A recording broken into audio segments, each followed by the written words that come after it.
Amahoro y'Imana kuri mwese mukomeza gukurikira gahunda za Ubundi TV. Uyu munsi tuje ahangaha tugiye gusobanurira abanyarwanda ibyerekeye ni ukuvuga ngo tugiye kubasobanurira ibyerekeranye n'iyi mikino bita FIFA Series igiye kubera mu Rwanda muri umwaka wa 2026.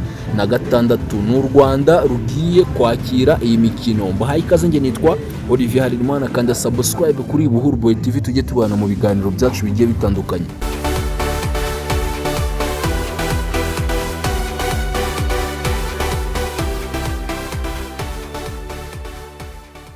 Igihugu cy'u Rwanda kigiye kwakira imikino ya gicuti mpuzamahanga. Ni imikino itegurwa n'ishyirahamwe ry'umupira w'amaguru ku isi FIFA.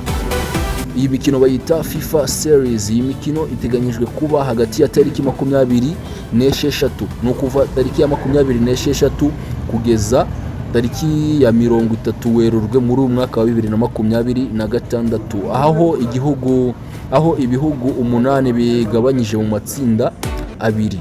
Aya marushanwa agamije guhuza amakipe y'ibihugu bituruka ku migabane igiye itandukanye, akabona amahirwe yo gukina imikino ya gicuti mu rwego rwo kwimenyereza gukina imikino n'ibihugu biri mu yindi migabane ariko bikaba bidahuriye mu mpuzamashyirahamwe imwe.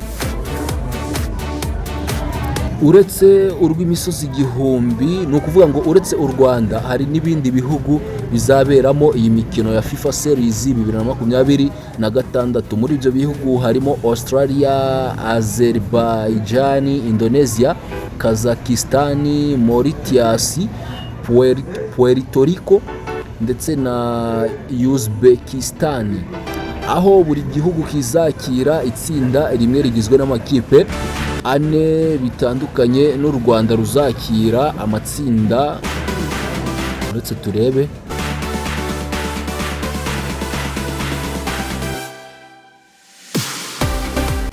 bitandukanye n'u Rwanda ruzakira amatsinda 2, aho itsinda rya mbere rizakinira kuri stade Amahoro rizaba ririmo u Rwanda ari narwo ruzakira, ririmo Kenya, ririmo Grenada ndetse na Estonia. Naho itsinda rya kabiri rizakinira kuri Pele Stadium. Ni stade yitiriwe Pele. Murabizi ko muri ya gahunda yo guhereza Pele icyubahiro, buri gihugu cyafashe stade cyaje kwitirira uyu munyabigwi. Rizakinira kuri Pele Stadium. Iri tsinda rizaba rigizwe na Tanzania, Macau, Aruba ndetse na Liechtenstein. Mbega izina rirakaze, Liechtenstein. Murabyihanganira. Ushobora kwibaza uti FIFA Series ni iki? Ndabizi abantu benshi iri rushanwa nibwo bari kuryumva mu matwi yabo. FIFA Series ni gahunda nshya yashyizweho na FIFA. FIFA ni impuzamashyirahamwe y'umupira w'amaguru ku isi. Iyi gahunda ikaba igamije kongerera amakipe y'ibihugu amahirwe yo gukina imikino mpuzamahanga, cyane cyane amakipe adakunze guhura n'andi aturuka ku migabane igiye itandukanye.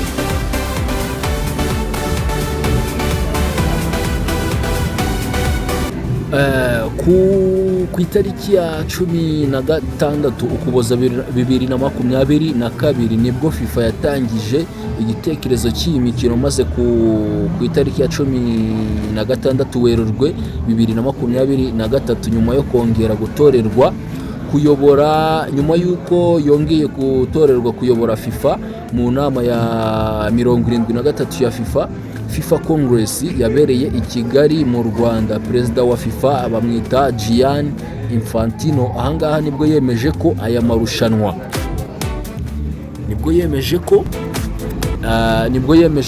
marushanwa agiyeho.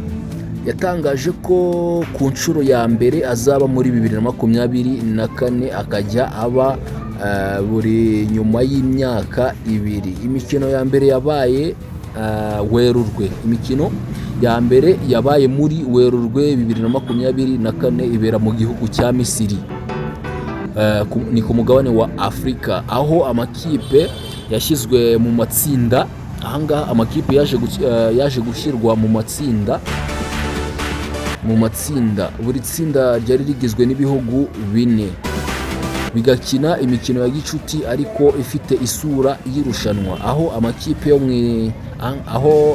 mu itsinda rimwe abiri yakinaga umukino wa nyuma bashaka wegukana igikombe, naho ayatsinzwe agakinira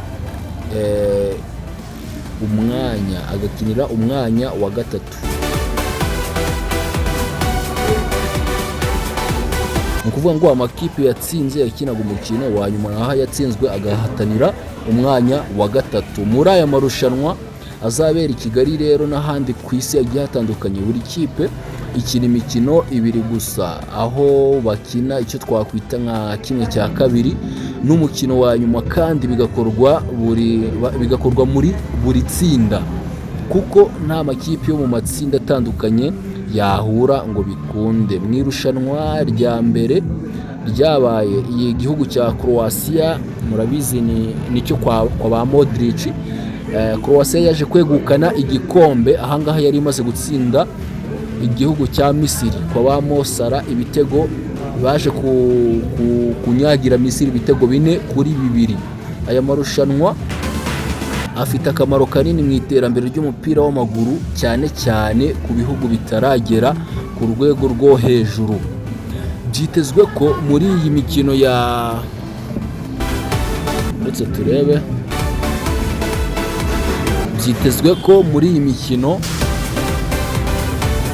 FIFA Series 2026 muri uyu mwaka azatangira n'iy'abagore ku nshuro ya mbere gusa mu Rwanda. Mu Rwanda ho hateganyijwe iy'abagabo gusa, nubwo nta bihembo by'amafaranga bitangwa nk'uko bigenda mu yandi marushanwa. Amakipe yitabiriye yungukiramo amanota atuma agira umwanya mwiza ku rutonde ngaruka kwezi rwa FIFA. Imyitozo yo ku rwego rwiza ndetse no kumenyekana. Ubusanzwe ubundi FIFA Series ifunguye ku bihugu byose bibarizwa mu mpuzamashyirahamwe y'umupira w'amaguru ku isi, aho bihabwa amahirwe angana yo kwitabira no kwigaragaza ku rwego mpuzamahanga.